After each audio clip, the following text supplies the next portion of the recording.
Kính thưa quý vị, ngày nay suy giãn tĩnh mạch được xem là một bệnh lý thời đại. Bên cạnh bệnh tăng huyết áp và bệnh đái tháo đường, gây ra không ít vấn đề ảnh hưởng đến sức khỏe và chất lượng cuộc sống của người bệnh. Đặc biệt, nếu không được can thiệp thích hợp, bệnh có thể tiến triển nặng hơn và thậm chí gây ra biến chứng. Và ngay sau đây, xin được trân trọng kính mời bác sĩ John Wang, bác sĩ phẫu thuật mạch máu và nội mạch tại bệnh viện PanAsia Singapore sẽ cùng chia sẻ về chủ đề bệnh lý giãn tĩnh mạch, nguyên nhân và cách chữa trị. Thưa quý vị, chúng ta cũng có thể đặt câu hỏi trực tiếp sau phần chia sẻ đến từ bác sĩ ngày hôm nay. And now we would like to invite Dr. John Wang, General Surgeon at PanAsia Hospital in Singapore for sharing with the topic very close fit. Why do they appear and how do we change them? Let's welcome Dr. John Wang and Dr. Nguyên for sharing the interpreter.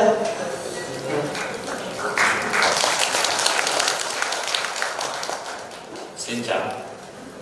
Very good morning to everyone here, our distinguished guests on this early Saturday morning. Xin chào tất cả mọi người. Chào tất cả quý vị đã có mặt tại trong buổi sáng thứ Bảy ngày hôm nay. I'd like to take the opportunity to thank the organizing committee for allowing me to have the opportunity to speak, also to our very distinguished guests and all of you for taking time out to listen to what we have to say. We had a very fruitful session yesterday with Dr. Tan's group at Công Hospital, and hopefully we can replicate that for you today. Cảm ơn công ty GTO và đã tổ chức chương trình đồng PanAsia Surgery Group chương trình hội thảo ngày hôm nay, và cảm ơn tất cả các vị khách quý đã có mặt trong hội trường ngày hôm nay.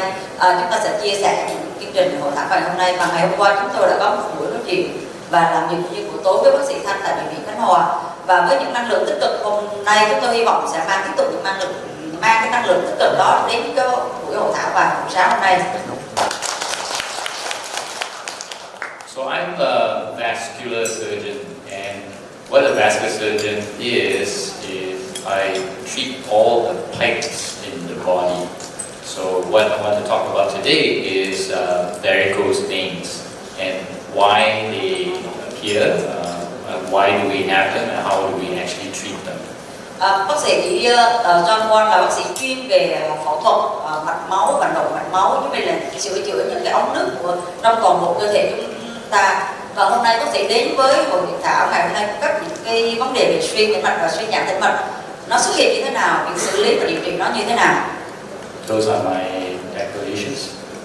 Đây là những vấn đề về mặt khi quá trình làm việc. Varicose veins is actually one of the commonest conditions that I treat. Most people actually have them. If you look closely, either at yourself or people that you know, they're going to have some varicose veins, and they can look something like this, or this. You can have them anywhere, in the thigh, the leg, the heels. Most people know of somebody, either their family members or the older aunties or uncles, who have legs sometimes looking like this too.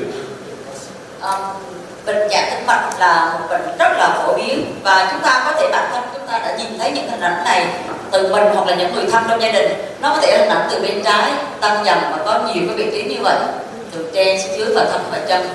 So you can see that there's a whole spectrum from very mild to moderate and even to very severe ones.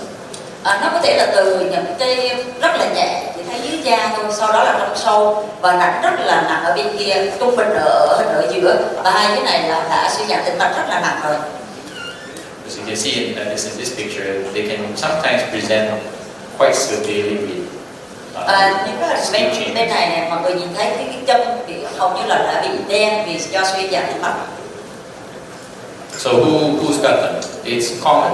Here in Southeast Asia, it's fairly common in a sense that it's about 40% of people, when they reach 40 years old and above, that's the average. Cái tỷ lệ mắc nó như thế nào? Đối với những người ở khu vực của chúng ta thì tầm trên 40 tuổi thì có 40% là có thể mắc những cái suy giãn tĩnh mạch như thế này rồi. People who have them, at least 10% incidence would be patients in the Scandinavian countries, like Finland, Norway, Sweden, they tend not to have it so common. People who live in the Middle East, Arab countries, they tend to have it more common.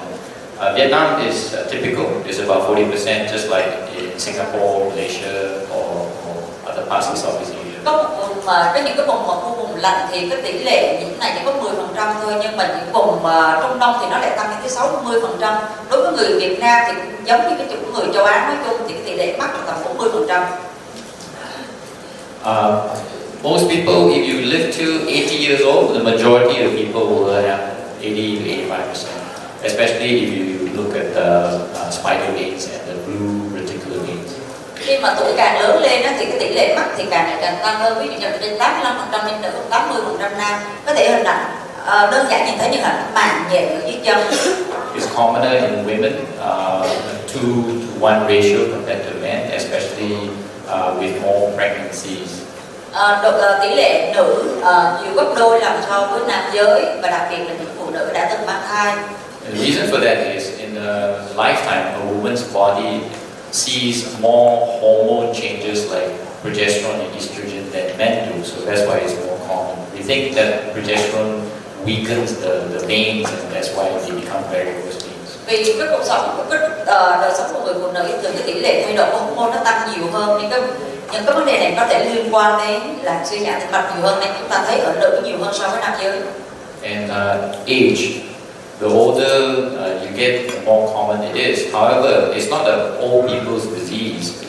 It is because with age, you spend more time standing, walking, sitting, compared to a young or a child. Và nói về tuổi thì càng lớn tuổi thì cái tỷ lệ mắc cái bệnh này thì càng nhiều hơn. Không phải là liên quan tới các bệnh lý thông thường, bởi vì mình càng lớn thì càng đứng lâu thì nó có vấn đề nó sẽ xuất hiện nhiều hơn.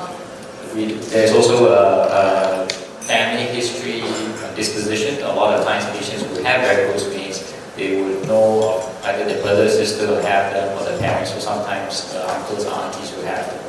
Bệnh lý này nó cũng liên quan tới yếu tố gia đình. Có một số người thì có khi người ta phát hiện ra thì người ta mới nhận ra là anh chị em hoặc ngay cả bản thân bố mẹ của người ta cũng mắc cái bệnh suy giảm tĩnh mạch này. Common in people who smoke and also people who are overweight. Và bệnh nhân béo phì hút thuốc lá thì cái tỷ lệ nó lại càng tăng hơn so với người thường. And professions where it involves a lot of standing, so hairdressers, air stewardess, sales, teachers, those would be more prone to having varicose veins. Cái vấn đề bệnh lý suy giảm tĩnh mạch nó cũng liên quan đến bệnh nghề nghiệp, ví dụ những người như là những người cắt tóc này, những người tiếp viên hàng không hoặc là giáo viên, những người mà đứng lâu hơn thì cái rủi ro này xuất hiện nhiều hơn. And any sort of injury to the vein, either the deep vein or superficial vein like clots, that can destroy the vein valves, can also predispose to varicose veins. Những người thì có huyết khối tĩnh mạch sâu, huyết khối tĩnh mạch nông thì cũng làm tổn thương cái van mạch máu, thì nó cũng làm gây ra cái suy giảm tĩnh mạch này. So why does it happen? The reason is because in veins in our legs, we have these structures called valves, and what valves do is they make sure that blood flows only one way towards the heart. And if you are standing or sitting where gravity tries to pull the blood down, the valves are supposed to close. Cái vấn đề nó xảy ra là vì sao nó xảy ra như vậy? Vì trong các mạch máu của chúng ta thường có hệ thống van nó đóng và mở, phù hợp để là khi máu đưa lên phải cho đưa lên chứ không cho hạ xuống lại. Tuy nhiên với trọng lực chúng ta lớn càng ngày càng lo thì cái van này nó trì xuống, và cái van này nó sẽ giảm cái chức năng của nó mở ra, thì làm cho thay vì máu nó đi lên thì nó đi ngược xuống dưới lại. So normally blood in veins can only go upwards, but in patients with varicose veins, the vein valves don't close, so the blood can go up and it also can come down. Thông thường thì khi mà cái van hoạt động tốt thì máu chỉ đi lên, nó chạy về tim mà thì nó chỉ đi lên thôi. Tuy nhiên khi mà cái van hoạt động không tốt thì nó bị mở ra, nó bị vỡ thì máu không phải hẳn đã đi lên tim, nó còn trào ngược lại phía dưới nữa. So normally the pressure in the blood here should be 0, but the pressure here is going to be higher. Thông thường cái áp lực máu ở dưới này thì chỉ là không thôi, nhưng mà phía trên kia khi cái van bị tổn thương thì áp lực nó lại tăng hơn. That's why these veins they bulge and then they become visible, they become Và đó là lý do vì swollen. sao khi mình nhìn thấy trên hình thì cái van, cái mạch máu rồi nó to, nó phình ra. Other causes, what happens is that, you know, Normally, you have blood supply through the arteries. We also have the effect of gravity pulling the blood down, but the veins should be able to return the blood the same amount, 100% back upwards. Thông thường á, cái dòng máu đỏ là dòng máu của động mạch đi xuống các chi, sau đó là theo dòng máu tĩnh mạch xanh trở về lại với tim. Nó xuống 100 thì nó lên lại 100, sau khi nó đã lọc thì nó đi lên lại. So that's healthy and normal, but if the vein valves don't work, the blood supply is the same, but if it tries to return 100%, some of it will roll back down and there will be an imbalance, and this is what happens in varicose veins. Như cái hình bên kia mình thấy nếu mà lượng máu đến và lượng máu đi nó ngang nhau thì là hai bên 100%. Tuy nhiên bên hình này trên pan bị tổn thương thì lượng máu đến 100%, nhưng lượng máu về thì 100%. Nó nhiều khi nó còn xuống chứ có 30% mà thôi. Thì như vậy cái cán cân nó bị lệch tới 70%. Why this is important is because this is clean blood. Blood that is filled with oxygen and nutrients. This is dirty blood, which is carbon dioxide and all the toxins that must be taken away, but you see that some of it comes back down, causing pain, cramps, skin changes, and bulgy veins. Thông thường cái máu màu đỏ là máu tươi tốt, máu được đưa lên cung cấp oxy và đầy đủ chất dưỡng chất đến cho cơ thể, và máu màu xanh là máu sau khi lọc nó bọt được đưa về tim lại để là trở thành một quá trình lọc khác. Thì trong trường hợp này cái máu tươi cung cấp tới thì đủ, nhưng mà khi máu xấu đi lên nó bị trào ngược lại, nó giữ lại tới 70% ở dưới này, thì đó là lý do vì sao cái tổn thương máu nó không có còn sạch sẽ nữa. So some of the symptoms that are common are heaviness in the leg, pain, cramps at night, itchiness, numbness, and also swelling and chronic skin changes. They become darker and they are more prone to infection too. Những cái triệu chứng thông thường ví dụ như là đau và cảm giác nặng chân, chuột rút, bọt nước, rồi thay đổi sắc tố da. Ngoài ra có thể là phù nề, còn có những trường hợp nặng hơn thì thay đổi sắc tố bên ngoài, nó thay đổi cả màu sắc da, nó đậm đen hơn. So we clinically we use a grading system, 1 to 6, to tell us whether it's mild or very severe. Thông thường khi mình để đánh giá cái mức độ từ nhẹ đến nặng thì người ta có 6 cái mức độ từ 0 đến 6 để mà đánh giá coi từ cái tổn thương hoặc là cái bệnh lý này có gọi là nhẹ hay là nặng. So anything above 4 is considered severe. Đối với những cái đánh giá mà C4 tức là cái nhóm thứ 4 trở lên thì được coi là bệnh lý nặng. But the commonest complaint that my patients have coming to see me is because the patients say that they have ugly veins. Nhưng mà phần lớn bệnh nhân đến với bác sĩ thì không phải là đã quá nặng, rồi đa phần là thấy cuộc sống chân thôi, nhưng cái màu xấu quá, cái nổi hết trên da, thì là đó lý do thường người sẽ đến bác sĩ đầu tiên. So this is the classification system. This is the most mild and this is the most severe. Is 1 to 6. Nhìn vào hình ảnh này các bạn, quý vị có thể thấy được là từ nhóm thứ nhất cho đến nhóm thứ 6 thì cái đầu tiên bên số 1 thì là nhẹ nhất, sau đó tăng dần và cuối cùng ở cái góc bên kia là nặng nhất, chân là nặng nhất. So class 1, these red ones are called spider veins, and the blue-green ones are called reticular veins, and this is all class 1. Cái nhóm này là giống như là hình lưới mạng nhện đó, đó là nhóm 1. If you can see it, but you can't feel it. Với những cái trường hợp này, ví dụ mình nhìn vào thì mình thấy đó, nhưng mà sờ vào thì không có cảm nhận gì đâu, nhìn vào thì thấy. If they're bigger, and once you can see and you can feel with your fingers, the bulgy veins is now class 2. Khi mà sờ vào mà thấy nó đã lồi lên rồi, sờ vào thấy cái mạch máu cái ben nó luôn á, thì nó đã là nhóm thứ 2, giai đoạn 2. And once the imbalance is severe enough, it can cause swelling, and we call that class 3. Và khi mà có sự phù nề phối hợp đã thành nhóm thứ 3.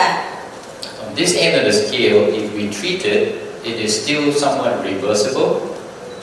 Khi mà từ 1 đến 3 thì cái mục đích điều trị là nó 3 có thể là 2, 2 có thể là 1, đó là quay về lại trạng thái ban đầu. Class 4 and beyond, it is irreversible. You cannot go back to 3 even if you treat it. Và từ khi đã tổn thương từ nhóm thứ 4 tới nhóm tức là giai đoạn 3 tới giai đoạn 6 đối với bệnh lý này thì dù có điều trị đi chăng nữa thì nó không trở về bình thường được. So class 4 happens when the waste products they stay around the leg for a long time. They cannot clear. They get changes in the skin. It looks darker. It's very irritable. It's prone to water coming out, wounds. This is class 4. Cái nhóm thứ 3, cái nhóm thứ 4 này khi là cái tổn thương nó đã sưng phù nề, khi có dịch nó lại chảy ra, nó tổn thương bên trong và cả một sắc da bên ngoài nữa. Sometimes when it's so unhealthy, the skin can break down spontaneously, causing an ulcer or wound, and that's class 6. Cái việc chăm sóc nó mà không thực sự tốt thì có thể làm cho bong da bóc ra da thì sẽ trở thành cơn bỏng rát ở cơ hành cuối cùng. The other class 6 is if some of these varicose veins they erode and they bleed, that's also class 6. Đối với những cái trường hợp nhóm thứ ba, cái giai đoạn 4 mà nó phát triển mạnh lên mà nó bung ra, nó bong các mảng ra, nó chảy máu thì cũng sẽ đánh giá là nó là giai đoạn 6, không còn là giai đoạn 4 nữa. So if we manage to treat this and the wound heals, that's class 5. Và khi mà điều trị cho cái năm, cái nhóm 5 thì cái vết thương nó đã bắt đầu xuất hiện. So you see that most people who know of varicose veins, all they think about is this. So this is what people know as varicose veins, but actually it's a whole spectrum. Thực chất với chúng ta bình thường chúng ta nghĩ rằng là cái bệnh chỉ có nhóm 1, nhóm 2 thôi. Nhìn thấy cái chân mình mà mạnh nhẹ không là nó có hơi dạng như là nổi gân chân, nổi gân xanh vậy đó. Nhưng mà thực chất nó có tới 6 giai đoạn là những hình mình vừa thấy. So how do we confirm the diagnosis that patients have varicose veins is, number one, we can do clinical examination. If you can see those big curly ugly veins, those are varicose veins. The second way that we do it is we use an ultrasound scan to look at the veins to see if there's a malfunction. Để chẩn đoán nó như thế nào, thứ nhất là bác sĩ phải thăm khám lâm sàng, đánh giá nó như thế nào, sờ và coi những cái tổn thương ra làm sao. Có vấn đề thứ hai là sẽ siêu âm đơn, người ta sẽ siêu âm đánh giá ở phía trong xem có bị tổn thương hay có cái van cái mạch máu nó như thế nào. What we look at is light blue. This is the deep vein system, which normally returns 90% blood flow of the lymph back to the heart. Mọi người có nhìn thấy cái màu xanh ở phía trong ở chính giữa, đây là đường mạch máu tĩnh mạch chính ở trong sâu đi về tim. We also look at the superficial venous system, of which there is this called the great saphenous vein and also the small saphenous vein, and these are more superficial. Cái màu xanh dương bên ngoài đó là cái mạch máu, mạch dưới da. They return about 10% of the blood flow back to the heart, but it is very important to know where the malfunction is because of the treatment that's available. Cái tỷ lệ của cái mạch máu màu xanh dương nó đi về tim là nó chỉ có 10% trong tổng số mạch máu về tim mà thôi. Nhưng mà chúng ta biết vị trí nó ở đâu thì chúng ta có cái hướng xử lý và điều trị như thế nào cho nó phù hợp. So this is an example of an ultrasound scan for the right side, right lower extremity. Đây là hình ảnh siêu âm của chân bên phải, một hình ảnh điển hình. These structures here are the deep vein system, which normally return 90% blood flow. Thông thường cái ở giữa là mạch máu to, đó là mạch máu sâu đi thẳng vào về tim. So we want to see arrows pointing up only and black or blue in color. This is all normal. Đó, mạch máu đi lên nó hẹp, xong nó mở to dần lên về, đó là bình thường. But when you look at the superficial veins, the great saphenous and the small saphenous vein, you begin to see red arrows pointing downwards, which is not normal. Khi mà siêu âm cái đường đây là họ đánh giá rồi, khi mà đi lên đúng là nó phải đi lên nhưng mà mình thấy đường đỏ nó đi xuống nhiều, tức là nó đã bị đi ngược lại, đó là không bình thường. So we know that dirty blood is flowing back down through this part and also this part and this part. Và khi nhìn vào hình ảnh như vậy, đánh giá như vậy thì biết rằng là cái máu xấu sau khi được lọc nó không đưa về tim để mà lọc mà nó lại đi ngược vào cái hệ thống chi của cơ thể. So these are the root of the problem, and the secondary problem is it's feeding into those big curly ugly veins called the varicosities. Và sau đó cái hình ảnh từ hình ảnh siêu âm cũng thấy được cái sự vòng vèo, tức là vòng vèo của cái mạch máu. For this patient, we can treat this, we can treat all of this, and since there's not any abnormalities in the deep veins, we don't really need to do anything. Đối với những trường hợp như thế này thì mạch máu tĩnh mạch sâu không bị tổn thương gì hết thì chúng ta sẽ không can thiệp, không động vào nó. Nhưng mà những mạch máu nông thì chúng ta cần phải xử lý và can thiệp. So you compare this with the left side, another different type of scan, left thigh and calf. You see the deep veins mostly have arrows pointing up, but there's a problem here and there's a problem here also. Khi siêu âm chân trái thì nó cũng có hình ảnh tương tự như vậy, thì có rất là nhiều vị trí bị tổn thương. The entire great saphenous vein is problematic, so this whole vein needs to be treated. Giống như từ trên chúng mình thấy nguyên cả cái đoạn nó bị tổn thương, cái dòng cũng đã đi ngược lại thì cả có đoạn ven, đoạn tĩnh mạch đó là cần phải được điều trị. And the small saphenous is normal, so this doesn't need to be treated at all. Những cái khác thì bình thường thì không cần phải điều trị. So the bottom line is treatment in terms of surgery can only be done on the superficial veins, not the deep veins. Những cái điều trị bác sĩ nói đến hôm nay là không phải là cái việc điều trị cho cái tĩnh mạch sâu, chỉ là điều trị tĩnh mạch nông, tức là cái suy giãn tĩnh mạch bên ngoài. So for this patient, potentially all of this can be treated and they can be cured because we leave the patients with normal veins. Đối với cái hình ảnh của bên chân phải như thế này, với những hình ảnh như thế này thì khi sau khi phát hiện ra thì có thể được điều trị khỏi hẳn hoàn toàn. Whereas this patient, we can get 80 to 90% better by treating all this, but this one and this one cannot be cured.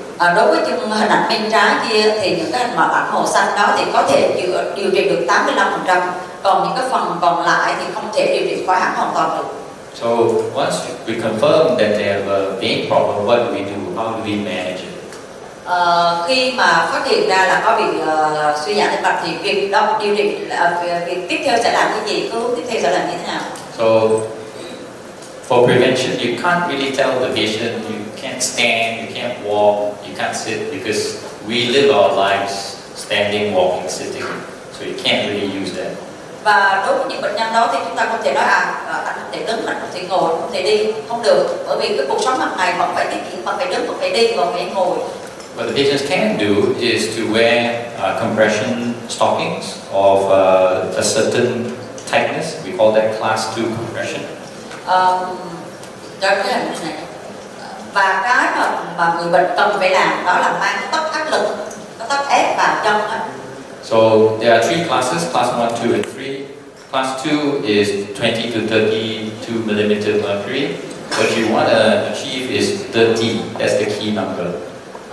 Cái tất áp lực để coi thì cái trung bình từ 20 đến 32 mm thủy ngân, thì cái áp lực ở tầm 30 mm thủy ngân là phù hợp. Class 1 is 10 to 15 is not effective, not strong enough. Class 3 is 30 to 40, which is very, very tight. Và vì thực chất cái loại tất này có 3 loại. Cái loại 1 thì từ 10 đến 15 thì nó không đủ tăng áp lực. Với như người tôi cũng mang tất áp lực nhưng không phải 10 tới 15, cái độ áp lực nó bóp để cho mạch máu lưu thông nó không có đúng, nên nó không có đạt. Mà nếu từ cái nhóm 3 thì là trên 35 mm thủy ngân thì nó quá chặt thì nhân không thể sử dụng được và nó cũng không có đạt cái tiêu chuẩn. Nên nhóm 2 là phù hợp, nó tầm 30 mm thủy ngân là phù hợp. So they come at different lengths. They come at knee high and also thigh high. Em có cho hình thêm.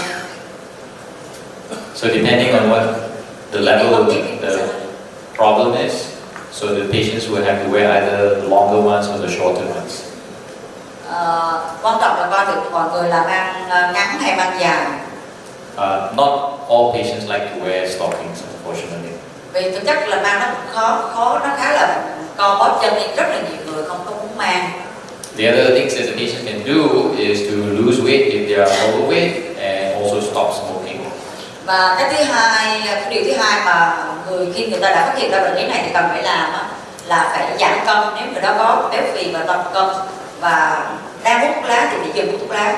So why losing weight helps is because there's a big pressure here where the blood from the legs are trying to get back to the heart, and losing weight will relieve some of the pressure and make it easier for the blood return. Thì bởi vì đối với trường hợp này, có sẽ nói cái nặng nó rất là to, nặng, khi mà nặng quá thì cái áp lực nó sẽ đi xuống và máu nó cũng bị kéo ngược lại. So other than doing compression socks and the conservative methods, what about surgery? What can I do? So this is how we approach in terms of treating varicose veins surgically. Ngoài cái việc mang tất, giảm cân hoặc là dùng hút thuốc lá thì bác sĩ sẽ là có vai trò như thế nào trong cái việc điều trị này? So what we do is we treat the root of the problem first, and then we treat the secondary problem. We do 1 and 2 together because this will need the patient to go to sleep under anesthesia. Bác sĩ nói rằng là quan trọng nhất bác sĩ sẽ điều trị từ gốc, sau đó là điều trị toàn bộ cái mặt tuần hoàn của cơ thể, và như vậy sẽ có những cái phẫu thuật tiếp theo sẽ hướng dẫn sau. And the last part, which is the finishing touch, we usually wait about 4 to 6 weeks to do after they've recovered from part 1 and 2. Sau cái bước 1 và bước 2 thì cần khoảng 4 to 6 weeks. Yeah. Và cần khoảng 4 đến 6 tuần thì mới hoàn thành cả cái lịch trình điều trị. So to treat the root of the problem, if you remember the ultrasound scan with the red arrows, what we need to do is to close them with special endovascular techniques. There are 4 techniques. We used to do stripping, which is open surgery, but we rarely have to do it nowadays. Vì cái việc điều trị khi mà mình thấy ra thì sẽ dùng cái phương án để mà cột thắt lại cái động mạch đó. And once the root of the problem is taken care of, then we will treat the secondary problem, which is the big, ugly, curly veins by either microstaphylectomy or sclerotomy. Đầu tiên mình điều trị cắt bỏ nó, sau đó thì mình điều trị những cái hình nặng nó làm sao, ví dụ nó bị xấu, nó đi cái hình nặng không bị như là nó to, nó phình hoặc là nó xoắn cái mạch máu đó. Thì tiếp theo phải làm như thế nào để làm cho nó biến mất đi.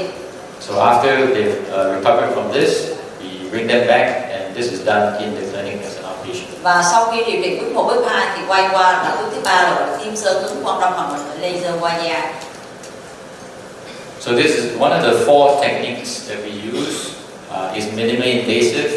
We call endovascular surgery. This is a laser that we're going to use in the operating room. We get into the vein with a needle, and we advance this special laser catheter into the vein. Những phương án mà chúng ta sẽ nhìn thấy trước mặt đây là có 4 phương án gọi là xâm lấn tối thiểu, không phải phẫu thuật, đây là những gọi là xâm lấn tối thiểu. Dùng siêu âm hướng dẫn bằng siêu âm đưa cái đầu dò vào bên trong, có hướng dẫn của laser.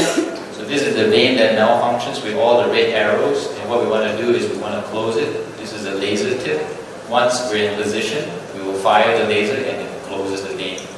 Những cái hình ảnh của đầu bác sĩ đưa cả cái đường đầu dò đi qua bằng máy siêu âm đưa dần vào cái chỗ mạch, và sau đó dùng cái laser tức là đốt cái đoạn này và đốt ngược nó lôi cái đoạn mạch mà không tốt lôi ra ngoài, là cái hình mà cái mũi tên đỏ mà hồi nãy mình thấy trong cái hình phía trước á. So now blood can't go up or down, and all the blood return will go into the deep vein system. Và cái mạch máu mà hồi nãy mình thấy nó bị trào ngược đi lên, bây giờ nó bị cắt rồi, mất rồi, nó không còn nữa, thì những cái dòng máu nó sẽ tự tìm đường mà không tĩnh mạch sâu và nó đi lên, nó không còn trào ngược, không đưa cái máu xấu bị ngược lại chân cơ thể nữa. There's a small catheter for the vein in the back of the calf also. Và đây là một cái catheter nhỏ, tức là một cái đường ống dẫn nhỏ vào. So the second technique we use Next slide. Anh bấm slide. is using same technique but using radio frequency. The last 7 cm of the catheter has a radio frequency generator that creates heat, and this one we treat in segments 7 cm, 20 seconds, 20 watts, basically to close the vein also. Đối với trường hợp nhưng mà cái mạch nó lớn hơn một xíu thì người ta dùng gọi là đốt có sóng điện cao tầng, người ta đưa thẳng vào trong mạch máu, và mỗi lần đốt như vậy đốt từng 7 cm từng độ. Same thing, no big cuts through just a needle stick. Và cái này mình cũng không thấy cái động cắt, tất cả cũng đều đi qua sự hướng dẫn của siêu âm. Now, laser in this uses heat. This is what we call thermal ablation. Cái này gọi là dùng bằng nhiệt, đốt và kẹp nó lại. The third method we use is called mechanical chemical. So it's a small catheter that spins at 3,800 RPM, and then there's a medication that we inject also to close the vein. Một cái dụng cụ khác người ta sẽ đưa vào trong ngay cái chỗ mạch máu, bơm vào một cái hóa chất và nó quay cứ 360.000 vòng quanh cái vùng đó để đốt cái, đưa cái hóa chất vào cái vị trí mà tổn thương của tĩnh mạch.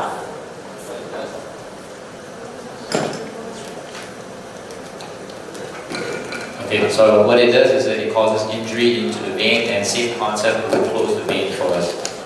Và cái này như thế nào, khi mà đưa vào nó làm sẽ đóng lại cái mạch máu mà bị tổn thương. And the fourth technique and the latest one is glue.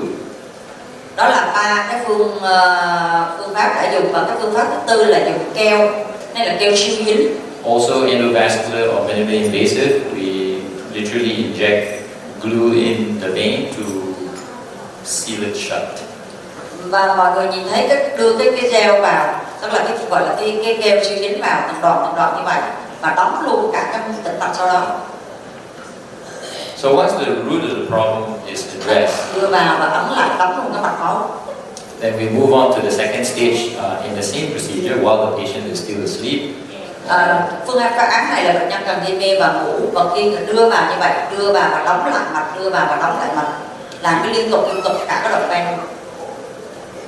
Then we move on to the second part, which is this, and this is called microstaphylectomy for the big curly veins. Small little cuts, 3 mm or so. Cái đoạn vừa rồi mình nói là cái giai đoạn bước 1 điều trị gốc, bây giờ cái đoạn mà điều trị cho có ven ngoằn nghèo xấu mà mình nhìn thấy bên ngoài, người ta sẽ rạch da cái vùng da ở phía bên ngoài da và rút cái tĩnh mạch mà xấu đó đi ra, cắt bỏ. So the more varicose veins they have, the more small little cuts that we have to make to remove. Thì càng bệnh nhân mà càng nhiều cái tĩnh mạch xấu ở dưới da như vậy thì cái vấn đề cái phẫu thuật mà rạch ra và rút cái tĩnh mạch đó ra, cắt bỏ đi càng nhiều. It looks very scary, but actually at the end of it, the results are quite good. Nhìn thì nó rất là ghê gớm đó như vậy, nhưng mà sau khi làm thì cái kết quả của nó rất là tốt. Mọi người có thể có hình ảnh bên trái, đoạn trước, có hình ảnh trước và sau khi can thiệp. So these are 3-month post-op pictures, and most patients come back very happy. Như cái chân bên phải lúc này, this one is around stage 2, right? It's C2, Yeah. so it's come back to normal. Yes. Như mọi người thấy cái bên đầu tiên là có hình ảnh cái tĩnh mạch nó sưng phồng này như vậy là nó là giai đoạn 2 đó. Mà sau khi làm các bước đầy đủ thì nó quay trở về cái da hầu như là bình thường trở lại. So once the patients have healed all the small incisions, then we do the last part, which is the finishing touch. Those small spider veins, reticular veins. Và sau cái bước 2 xong thì bắt đầu người ta đi điều trị những cái nhỏ mà bên ngoài có thể thấy được. So which is this part. Và đó là cái mà điều trị phương pháp hoàn thành là tim sơ cứng và con độc laser qua da. This part, the reason why we delay it is because after you do 1 and 2, there is less that we need to treat. Và sau cái bước 1, bước 2 xong thì cần phải có một đoạn để mà điều trị cái phần lưới và giãn bao mạch. Because this one is mostly done away without any anesthesia. Hai cái bước trên thì cần phải là có gây mê, bước thứ 3 thì không cần gây mê. So this is foam injection sclerotherapy for veins which are too small to incise and remove. This is foam. We will introduce the needle in. You can't really give local anesthetic because once you inject local, it will disappear and you don't know where the veins are. Những cái tổn thương này nó rất là nhỏ thì không thể dùng các phương án 1, 2, 3 kia được. Nó chút xíu rồi thì không thể đưa siêu âm vào làm mà nó có từng tí từng đoạn như vậy.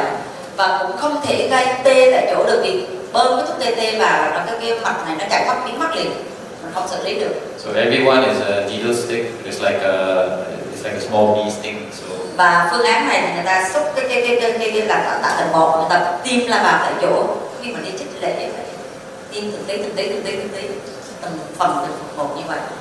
So it's in the best interest of the patient. Mình thấy nhìn vào tiêm xong nó biến mất liền, tiêm xong nó biến mất liền. So what about patients who have needle phobia? The mere sight of the needle, they cannot stay still or they will faint. Với cái giai đoạn thứ 3 này, giai đoạn hoàn thành này có rất là nhiều bệnh nhân người ta sợ tiêm, cái kia họ ngủ họ biết gì, nhưng mà cái này người ta chỉ cảm nhận mà thấy cái kim là người ta sợ rồi, thì sẽ làm cái gì nếu trường hợp đó xảy ra?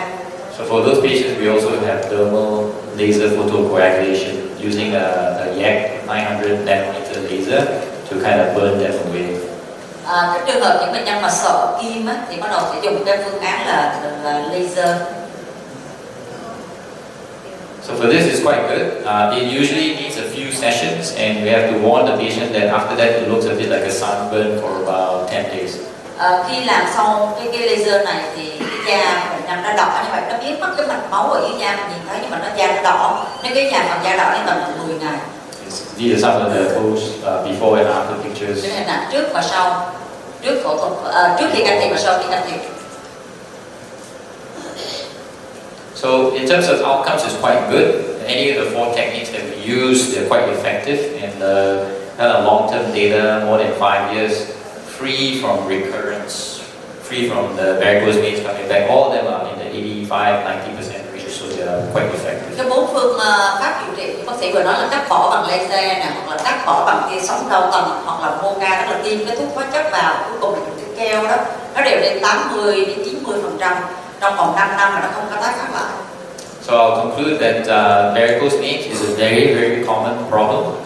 Most of us know friends or family members who have them. It's very, very treatable, and it's not a bad thing because it's actually a function of living. Cái bệnh lý giãn tĩnh mạch này là vấn đề rất là thường gặp và phổ biến, nó không phải là một vấn đề xấu hay là gì hết. Nó có thể điều trị và xử lý được để đảm bảo chức năng cho các hoạt động sống hàng ngày của chúng ta. There's no reason for patients to be afraid of varicose veins because vascular specialists like myself, we can help them diagnose the the test for it is an ultrasound, which doesn't involve needles or blood taking to confirm the diagnosis in the end. Nếu một người mà có vấn đề này thì đừng có ngại, đừng có sợ gì hết, bởi vì đối với những bác sĩ chuyên về mạch máu như thế này nó rất là đơn giản. Gặp bác sĩ thăm khám làm siêu âm là cái kỹ thuật rất là đơn giản, không can thiệp và phát hiện là có những cái phương án điều trị phù hợp. The management is available. There are many options. You can be conservative with things like weight loss, smoking cessation, also compression stockings if they don't want surgery, or if they choose to have surgery, then you saw that there are many techniques that we can use and they're very safe. Việc điều trị nó rất là khi mà phát hiện ra thì đơn giản, có thể mang tất áp lực, bỏ thuốc lá nếu không hút thuốc lá, giảm cân nếu có người béo phì, đó là phương án không can thiệp gì hết. Nếu mà có những cái can thiệp phẫu thuật xâm lấn tối thiểu thì có những cái 4 phương án mà mọi người đã thấy rồi. Nhìn qua như vậy làm bằng siêu âm cũng là rất là đơn giản. We've pretty much gone away from old-fashioned open surgery where the big cuts and the advancements in endovascular surgery. Nowadays, you can effectively treat the varicose veins without big cuts and with very minimal morbidity and quick recovery. Những cái bệnh lý này ngày xưa thì người ta phải cắt phẫu thuật rất là lớn, cắt độ rất là nhiều, nhưng bây giờ với những cái tiến bộ hiện tại thì cái việc điều trị nó rất là đơn giản, không còn các cắt to nữa. With that, I conclude my talk. I want to thank Dr. Men for interpreting, which is a very difficult task. I hope you find it helpful. Do ask questions. I believe the question and answer session is at the end of the talks. And thank you again for the opportunity. Cảm ơn tất cả mọi người đã lắng nghe bài báo cáo của tôi. Tôi hy vọng là với cái bằng dịch của bác sĩ Nguyên sẽ giúp cho mọi người hiểu được vấn đề về suy giảm tĩnh mạch.